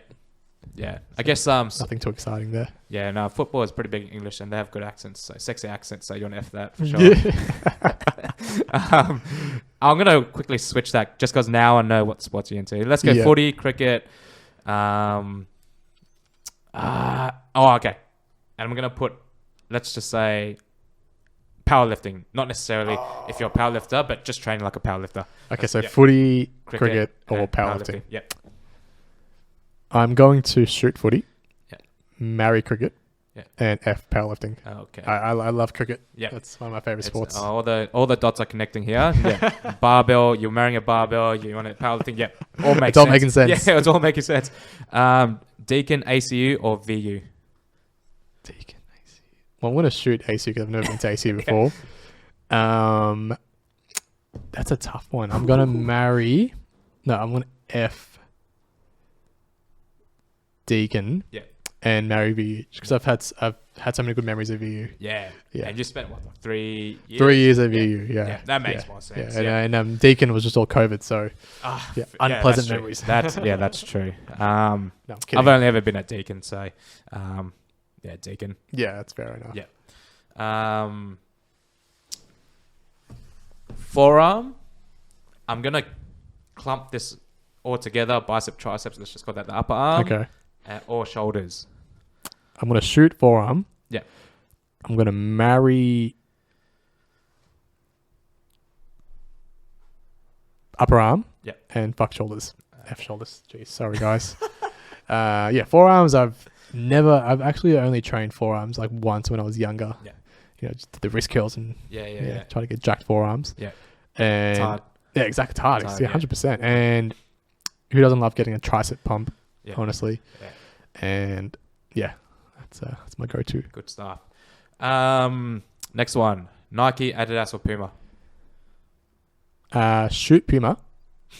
Sad. I don't think I've owned any Puma apparel. Yeah. Okay. Going to marry Adidas just because they seem more safe and long term, and Nike just seems like a sexy and dirty. Yeah. Oh, you say Nike as well. Oh crap. Yeah, F Nike. I only just found out that. Well, for some reason, I thought. It was Nike. So you say that in America, or that's how it's said, like the brand itself. But I thought we always said Nike, and the Americans said Nike. But that actually doesn't make sense. I'm not sure what it is. I've always just said Nike.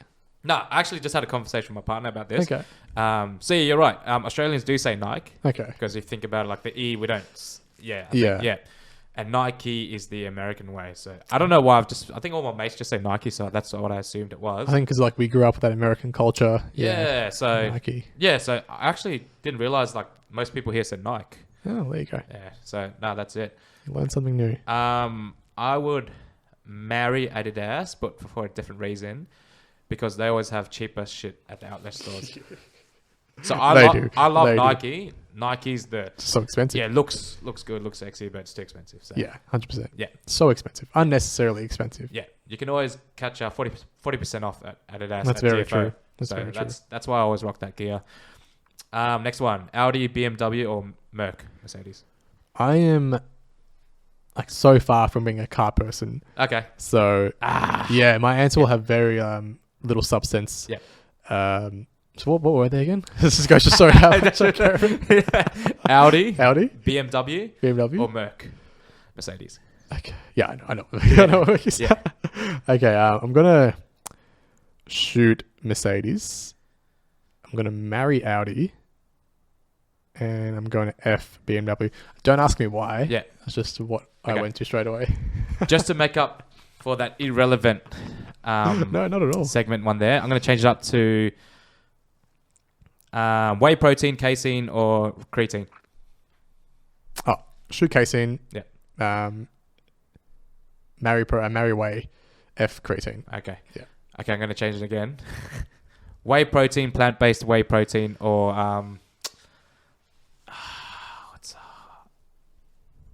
okay, now let's ask you, whey protein or a plant-based protein? In terms of efficiency and what can produce like the most protein synthesis and outcomes, whey protein, that's the gold standard. But what I would choose, it'd be plant-based protein. Yeah. Okay. And do you take some of that yourself? Yeah, I take it every day. Yeah, every day. Yeah, cool. Same with creatine. Yeah. Creatine's the goat. If you're not taking creatine, take creatine. Yeah. Go to. Get your whole family on creatine. Get them all jacked and get them them all saturated. jacked. Get them saturated with the little salts. Yeah, absolutely. Little creatine. And then get those cognitive gains as well. Yeah, I've heard about that. Yeah, some good research coming out. And with like the CTEs and stuff like that. Well. Yeah, absolutely, exactly. Yeah. And they've used some creatine on older adults as well. Yeah. Oh, really? Yeah, for bone health as well. Oh shit. And for obviously muscle building. Yeah. So yeah, get your grandma and grandpa on creatine. Oh shit! I didn't know that. No. Yeah. That's good to know. Wait, what phone do you have right now? I've got a iPhone XR that's like 4 or 5 years old. Okay, that's all right. I think. Just to double check, I'm just gonna pick the relevant one. Okay, iPad, iPhone, or MacBook.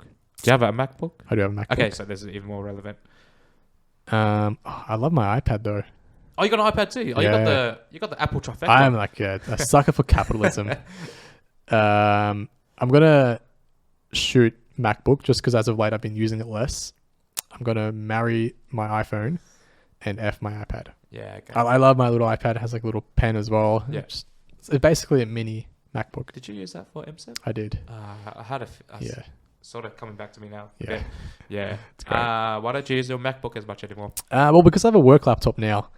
And that's another problem. There you go. And a work phone as well, which I don't have here. And yeah, I've been using it less, and I use my MacBook plenty during MSEP, but not as much now. Okay. Right. Oh, that's good. I'll be eyeballing a MacBook soon, hopefully. Nice. Sometime. They've got some good ones out there. Yeah. I'll say this anyway. KFC, McDonald's, or Hungry Jack's? Well, I can't eat KFC, so I'm going to shoot KFC. I can eat both Macca's and Hungry Jack's. I'm going to marry Macca's. Yep. And I'm going to F Hungry Jack's. Because Okay. Macca's and Hungry Jack's both have plant-based options or vegetarian options. Yeah. Okay, maybe I'll quickly flip the script here. Grilled burgers. That's veggie, is it? Yeah, they have Yep. like Yep, there we 5 go. options. Yeah. Subway or shows you my vegetarian knowledge right now. I'll make it interesting. Mad Max. Mad Max. Okay, yeah. Yeah. Yep. I want to shoot Subway. That's a no-brainer. Yeah. I'm going to marry Grilled, and I'm going to F Mad Max. Yeah. Mad You Max don't like is- Subway? When you clump them with those two. Okay, yeah. fair enough. Yeah. And Mad Max, they have the best burritos. Mad Max. Don't think I've had Mad Max yet. Really? Yeah. Mad Max. It's equivalent. Have you had Zamberos? Nah. Have you had Guzmani Gomez? Yeah. Yeah. Okay, similar to that. Similar, just different chain. Would you recommend that over the other two? Which one? Mad Max? Yes. Okay. Yes. Okay. Maybe I'll give it a go next Give it a time. go if there's one nearby. I don't know if we It'll have change your life. one in the southeastern suburbs. Probably no. I haven't heard of I've any. seen one at High Point, western suburbs. Are you how far is Chadston from you? 25, 30. Well, there's a Mad Max at Chadston. Okay, So yeah. if you're ever in the greatest shopping center in the world, try some Mad Max. Yep, cool. Yeah, I'll definitely give that a go. Okay, for the last one, completely up to you the way that you want to interpret this or in your own context. So shoot F marry Jason Momoa, Chris Hemsworth, or The Rock. I just put all there because they're jacked celebrities. But I'm gonna shoot The Rock. I'm gonna marry Hemsworth, and I'm gonna F Momoa because I'm a massive Game of Thrones fan. all right, As obviously Momoa was in Game of Thrones. Yeah. And Chris Hemsworth just seems like a guy you'd want to marry. Yeah. Could be wrong. I'm not sure if there's anything out there about him. Yeah. I'm not sure if we've cancelled him yet. Yeah. And The Rock's just too saturated for me at the moment. He's everywhere. And he's definitely on steroids. Oh, 100%. He's on steroids for sure. Anyone who denies The Rock being on steroids needs to just look at themselves in a mirror, as Steve Selig would say. Yeah. Yeah, he's getting younger by the years as well. Yeah. He's fucking And he's still he's getting bigger as well. Yeah. He's definitely on steroids, which there's nothing wrong with, but just don't deny it. I think I've heard I'm pretty sure celebrities or a lot of them who try to get into certain roles and you have to question how they get so strong, so big, so quick. Yeah, recently, I don't know his name, but he's in the new Guardians of the Galaxy. Oh, is it the Indian guy? No, he's Guardians of the Galaxy. Sorry, I'm thinking of the other one. he's known as the eyebrows guy. He was in. Do you like Black Mirror? Oh, I've heard of it. Yeah. What else is he in? I don't know what else he's in, but he just recently got jacked, and I'm pretty sure he's on steroids. He's massive now. Yeah. And he's quite young as well. So at least he's younger. Was his before and afters? Yeah, it's tremendous. Yeah. Yeah. Even Chris Evans, I'm not sure how fast he did, but he's in good shape. Chris Evans, fucking Sure. Captain America. Yeah. Sorry, I always confuse the Chris's. Chris Evans. Yeah. Yeah. Captain America, he's in pretty good shape. He's in great shape. The other, I forgot. I mentioned the Indian guy. He's from one of the Marvel movies. Oh yeah. What's his name? I know who you're talking about though. He was in Eternals. Yeah, Eternals. That's the Yeah, one. But he got jacked. He got jacked. Yeah. Probably not. Looks doable, maybe. It just depends on the timeline. Yeah. How long did he do it? Yeah. Because I think he's still jacked. Yeah. Right now, yeah. I think. Yeah. Could be wrong, but Kamali, something Kamali. Yeah, he got jacked. Yeah. Or even let's just might as well segue to this for a bit. Or detour. Even Shang-Chi, he's definitely not on drugs. No, I think he's just because he's not ripped, is he? Yeah. Does he have that skin splitting rippedness? He's lean, but he's Asian lean. Asian lean, yeah. I think his name's Simu Liu or something. Simu Liu, so I reckon he's definitely not. I reckon you could argue pretty well that he's not on steroids. Yeah. Who else? Actually, all right. Impromptu game show. On drugs or not? All right, that's a good on movie celebs. Okay, so The Rock, yes or for no? sure. Yes. Yep, 100%. Any day of the week. Chris Hemsworth. Yes. Yep. Yeah, because he's massive. Like he in Love and Thunder, he's just so swole. Oh, is that the newest one? That's the newest haven't one. seen that one It's yet. not that great. Yeah. He's so swole in Yeah. Love and Thunder, and I reckon he's on steroids. Okay. Jason Momoa. I reckon I imagine he has some Polynesian background, like in him, and the Polynesian people are quite. They're quite. I'm not sure what the word is without offending anyone. They're Solid. They're solid. They have really good genetics for being solid. Robust. Robust individuals. Athletic. Yeah. Every good genetics. Yeah, exactly. Strong, powerful, That's big right. muscle. So every attribute you'd want, Polynesian folk have it. Yeah. So I want to say no. Yeah. I reckon you can argue. Yeah.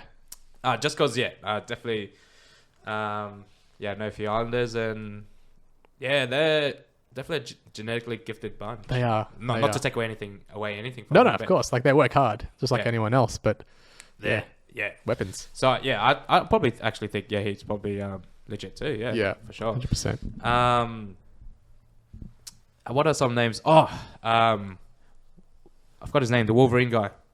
Oh, Hugh Jackman. Yeah. I reckon he cycles. Yeah, cycles. Because like in between like superhero shows, he's just like he reverts back to his normal size.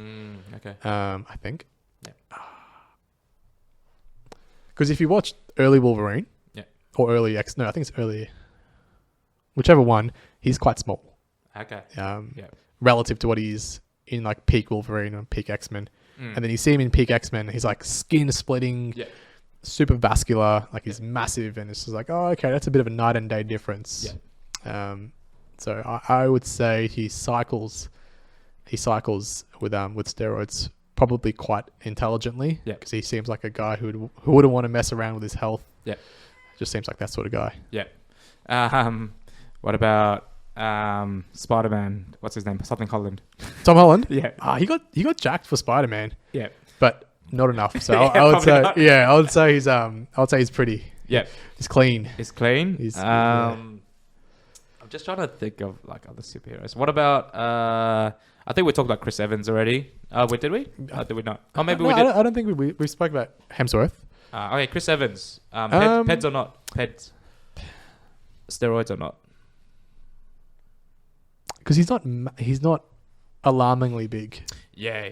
I would say no. Yeah. I don't think he is. He looks like someone you can sort of realistically achieve within like if you dedicate yourself. Like you just got to understand like these guys when they're preparing for a movie, that's all they're doing. Like they don't have a full-time job they have to go to, so they're training like probably twice a day. Yeah. With like strict regimes, and they have like the best possible environment for growth. Yeah. And they probably have like nutritionists. Like the best trainers on. Yeah. Maybe even just living with them at that stage. Yeah, 100%. They'd be doing everything. Yeah. Christian Bale, Batman. He was pretty jacked in Christopher Nolan's Batman. I would say no because in Love and Thunder he's the villain. He's the antagonist, and he's very skinny. Oh, is he? He's Gore. I think that's his name. Ah, okay. And I would say no. Yeah, I'll say no. Cool.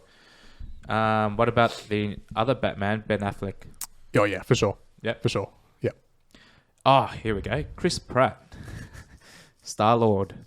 Is he Guardians of the Galaxy guy? Yeah, yep. He got jacked for Guardians of the Galaxy because you see it in the Community because Parks and Rec. It's a sitcom he was in, and when he started in that's right. He is when he started in Parks and Rec, he was quite like just pudgy. Yeah. Nothing against pudgy people, but that's what he looked like. And then all of a sudden he's jacked and he's massive for Guardians. So I imagine there was perhaps a bit of cycling. Yeah. Okay. Actually, never connected the dots. Yeah, you're right. You should watch it. Yeah. Same with do you watch The Office? Yeah. With John Krasinski, he just gets jacked at all of a sudden for his I think Tom Clancy movie. Oh, is he? Is that the new? I think it's recently. What? I think it's like a couple years. But Is he in that? yeah, I think it's a movie where he got jacked, and then you just see it all of a sudden in the office, like his chest is just massive. Yeah. Okay. Very attractive man. If you're listening. Super side note, detour. The Office or Parks and Recs? Office any day of the week. Yeah. Okay. I would have to kick you out if you said Parks. I've actually only watched The Office like maybe this year or last year. First time. Wow. Finished it. Never laughed so hard. It's so funny. So disappointed I had to finish, but it's a crack up, man. Did you like when Michael? What did you think when Michael left of the show? Different dynamic. Yeah. Still great. Still great. Yeah, different. He made the show. Yeah, it's he's not stupid. But he's he's a great actor, great character as well. He played it really well. He nailed it. Yeah, he was a character that he was annoying, but he brought everyone together as well. He did. Yeah, he did. Definitely wasn't the same when he left, but it was still good regardless. I still watched the rest of it. Why are you the way that you are? Honestly, every time I try to do something fun or exciting, you make it not that way. I hate so much about the things that you choose to be. Did you ever watch Green Arrow? No. So Stephen Amell. I watched a bit of Green Arrow. Oh, this guy, Steroids for sure. Yeah, he's jacked. For sure. The only way I know Green Arrow is through the Flash. Because they did have some like where the universes like merged, and he was in the Flash for like an episode or two. Okay. You watched the series, right? Is that right? Up to a certain point, I've now heard that it's so shit.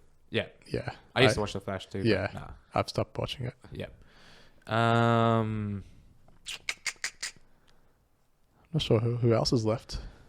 Yeah. Well, I had a quick Google. Those are the main ones. Vin Diesel. Oh, for sure. That guy. Oh, there was a photo of him, like going through the web, like circulating through the web, where he's like standing on a balcony and he has like a massive gut, and he doesn't look swole at all. Yeah. But maybe he had a period in his life where he was like really going through steroids for his movies. What were they called? Like Blade or like Triple X. Oh, Triple X, that's one. Triple X, yep. But he had to be massissive for that movie. I didn't watch it, but neither did I. Yeah. Speaking of Blade, Wesley Snipes, steroids for sure. Wesley Snipes. Steroids for sure. I want to see him in peak form. Yeah, type in Wesley Snipes Blade. Yeah, he's pretty impressive here, hey. Sylvester Stallone, Rocky. He wasn't big. Yeah. I mean, yes, he is big, and he had that really cut skin. I reckon that's achievable because he was quite young in Rocky. Yeah. So I reckon that was achievable naturally. Yeah, cool. He was in great shape though. He's great shape. He was shredded. Absolutely shredded. I remember him doing like the human flag. Oh, what was it? The one where you're on the bench? Is it called the human? Oh yeah, like you just sort of like hang off. Yeah. I was doing crazy shit like that. Like that's insane. Yeah. One more that I want to throw out there. Actually, I can't think of anyone else. Yeah, neither can I. LeBron James, Steroids Or Nah. LeBron James. I don't know. You tell me. No, I like to. I don't think he isn't. He like known, like throughout the world as being just like a super nice, like fair person. Yeah. Like super clean athlete. Super clean. Yeah, that's the word. Never got into any trouble or drama. Yeah, like in or out the court. Yeah. Well, look, no, I don't think he is. I'm just going to be open to the idea. If 50 years down the track we found something about that, okay. I'm not going to completely. Would you be surprised? Because he's such a freak athlete. The only reason why I'm not going to be super surprised is because I listened to some guy introduce this conspiracy theory on a podcast. I'm not a conspiracy theory guy, but I'm like, okay. It's nice to dabble in them every now and then. Yeah. Especially, like all the sprinters getting caught and shit with like let's just say nothing is ever impossible, but I think LeBron's just a genetically gifted generational athlete. Yeah. Can't deny that for sure. No. And look at his kids. They're fucking his second child, Bryce, he was 5'2" at 15. Jeez. no, 5'5" or something like that. Now he's 6'6" or 6'5", over a year. That's ridiculous. And LeBron James was 6'5" at his age. So I would think that's a different person. yeah, legit. And his oldest son, Bronny, he's 6'2", so his younger brother already outgrew him. That's insane. Within a year. So The genetics within that family. it's Something to preserve. Yeah, it's fucking crazy. Okay. That was a big side detour game show. Let's go on to the last one. So the special episode, we've got 3 game shows in this one. Just need to find the HDMI cable. Okay. Oh, so it's going to go up there? So this is paying homage to your nickname, to Dan coining that nickname. God damn tuna. All right, so 10 questions. Gonna take you back to some bit of Oscar nightmares. Third-party content has been copied and communicated pursuant to Part 5A or 5B of the Copyright Act, unless indicated otherwise. Or a bit of cardio PTSD. Yeah. We'll go 10 questions. Did I just see? Did you? Did I just see his face? I don't think you did. Okay. I gotta be careful of how I do this. Oh, okay. Do you want me to like look away? No, that's all right. I've got it now. All right. First question. Name this organ. That's a tough one. I believe that's the heart. Yeah. All right. First question. Easy. Next one. Name the sections here in the white. Oh, in the white. Yeah. Yeah, Okay. in the So white. we starting from The start, where your yeah. mouse is pointed. Yep. That is the right atrium, Yep. as it's noted by the blood. That's the left ventricle. Yep. And then if we move up, we have the left atrium. Yep. And then we have the left ventricle. You live up to your reputation. Good stuff. This is as far as it goes. Sorry, guys. Okay. Third one. Okay, I should have worded this a bit better.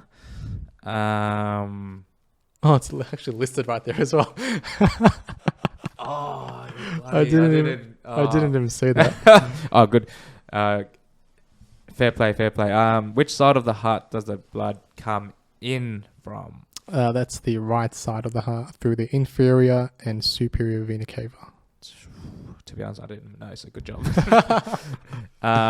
Okay, fourth question. What is the condition when blood leaks back into the heart or the ventricles, I guess? Is that a better way of saying it? Like Let's say back into mitral regurgitation. Yeah, let's say that. Okay.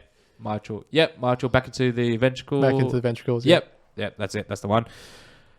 What is the fifth question? What is the blood pressure stop criteria for cardiovascular exercise? Or what's an contraindication? Is that? As in, like, we're doing a test and. Yep. Well, look, that's a loaded question because we always receive different answers to that. Yeah. So what the training I've been receiving is from the world-class renowned Professor Steve. exactly. Yep. So if the individual reaches levels of 220 systolic over 110 diastolic, that's our stopping criteria. Nice. I was just hoping you knew it because I actually don't know. So I think because back at MSEP we heard different things. Yeah. Some said 200, some said 210. Yeah. I would stop at 200, but Yeah. everyone's different. Steve Seller could push it to all the way. So He can. Yeah. If you're in the clinic, go ahead. Yeah, for sure. Sixth question. What is the blood pressure? Blood pressures for stage 3 hypertension. According to which guideline? Oh my God, there's a different guideline. I think stage. Let's say the classical one, the one I think we had. I can't remember which one. What is the other one? There's other guidelines out there that have it's just very slightly different. Slightly different. By like what, 5? Or I think so. Oh, but look, it's I don't think it matters. I think what's the one you know then? Oh, so stage 3. Is it 150? I'm not too sure actually. It's 150. The one I got, 180 over 110. Actually, that makes more sense. Yeah. That's a cross on my name. That's all right. 5 out of 6 is doing real well here.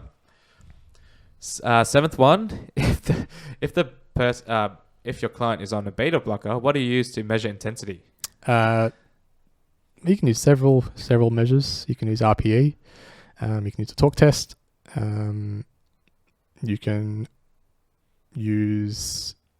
also use oxygen saturation, but traditionally RPE is what you refer back to. Nice. I didn't know that until I had to quickly look that up today. So,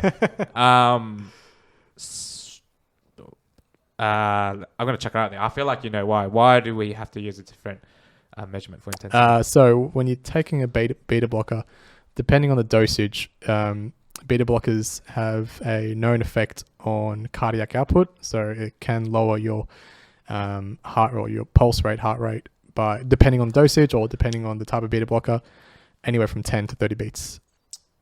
Ladies and gentlemen, the cardio prince for you. That's good shit, mate. What is the condition called when the heart beats irregularly?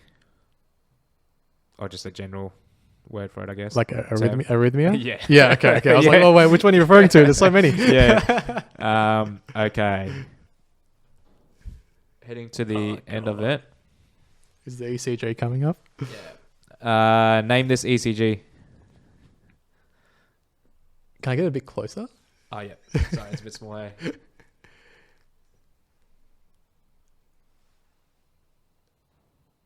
That's just a tachycardic. That's just a high rate, isn't it? I don't even know, but I just know there's a specific one for it, and that's the answer I'll get for you here. Okay. Well, is this from Steve Salig's workbook? Yep.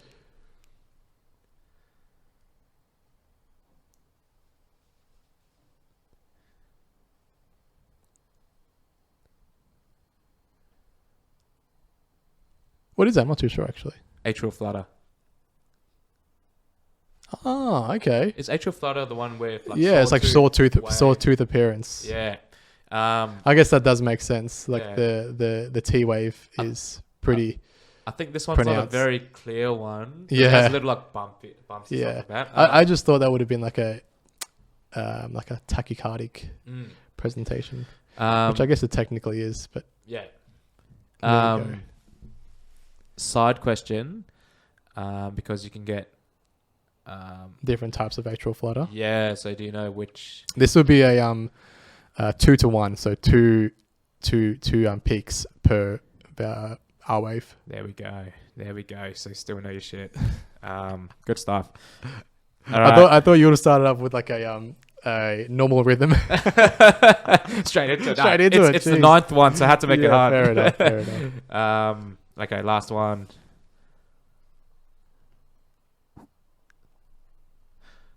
Name this person. Oh my god, the man that stalks my nightmares for a while.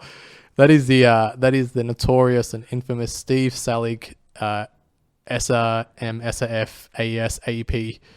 Sorry, Professor. Yeah. Steve Salig.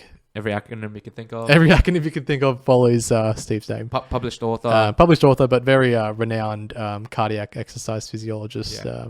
Deacon's very lucky to have him. Yeah. Oh, I'm not sure if he still works at Deacon, but yeah.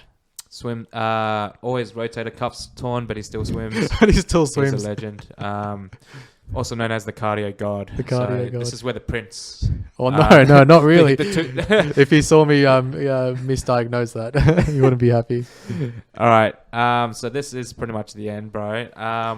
Appreciate your time for coming on. Thanks for having me, man.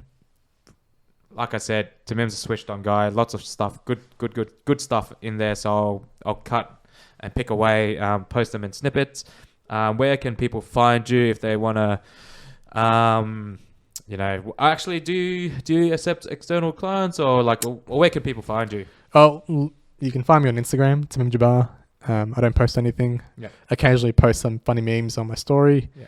but no longer post any informative or educational stuff. But I don't accept any external clients. If you do have a grandma that's 65 years and older who is getting a bit old and frail, hit them up and see if they have a home care package on my aged care, and then we can get the ball rolling from there. Yeah. So send your pops, send your nans to Tamim. He'll sort them out. Look after them. Get them on creatine as well. Yeah, he'll get them doing trap bar jumps. All right. Appreciate your time, man. Thanks you for coming on. Ledge.